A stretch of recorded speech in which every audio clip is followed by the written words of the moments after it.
بسم اللہ الرحمن الرحیم۔ معراج کی رات جوتوں سمیت عرش پر تشریف لے جانے والی حدیث کی تحقیق۔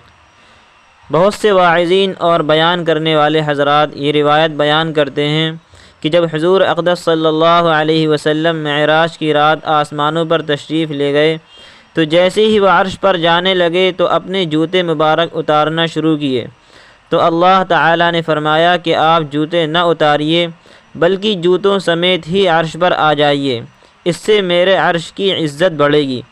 عرش پر جانے کے لیے جوتے اتارنے کا یہ واقعہ مختلف الفاظ کے ساتھ بیان کیا جاتا ہے۔ اس حدیث اور واقعے کی تحقیق۔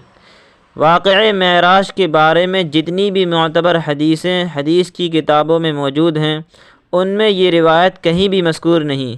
یہی وجہ ہے کہ علامہ محقق عبدالحی لکھنوی رحمہ اللہ نے کئی سارے محدثین کے حوالے سے نقل کیا ہے کہ یہ قصہ من گھڑت ہے۔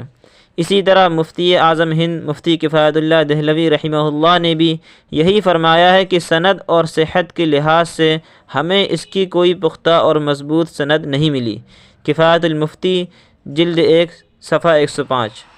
محترم سامعین، جس روایت کی کوئی سند نہ ہو اس کو رسول اللہ صلی اللہ علیہ وسلم کی طرف منسوب کرنا جائز نہیں ہے، لہذا اس روایت کی نسبت رسول اللہ صلی اللہ علیہ وسلم کی طرف کرنا جائز نہ ہوگا۔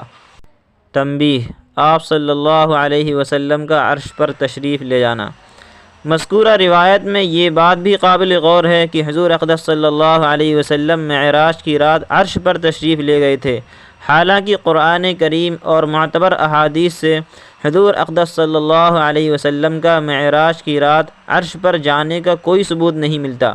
البتہ آسمانوں سے اوپر اعلیٰ مقامات اور سدرۃ المنتہا تک جانا ثابت ہے، لیکن عرش پر جانا ثابت نہیں ہے۔ تفصیل کے لیے دیکھیے فتاوی دارالعلوم سکریہ جلد 1 صفحہ 37۔ غیر معتبر روایات کا فنی جائزہ جلد 3 صفحہ 281۔ الآثار المرفوعہ کی عربی عبارت ملاحظہ فرمائیں۔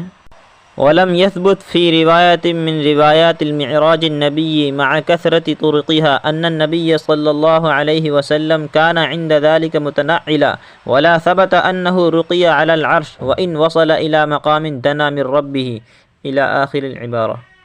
محترم حضرات، ہماری اس وائس کلپ سلسلے کا مقصد یہ ہے کہ ہم اس وعید میں داخل ہونے سے بچ جائیں جس میں رسول اللہ صلی اللہ علیہ وسلم نے فرمایا، جس نے مجھ پر جان بوجھ کر جھوٹ بولا وہ اپنا ٹھکانہ جہنم میں بنا لے۔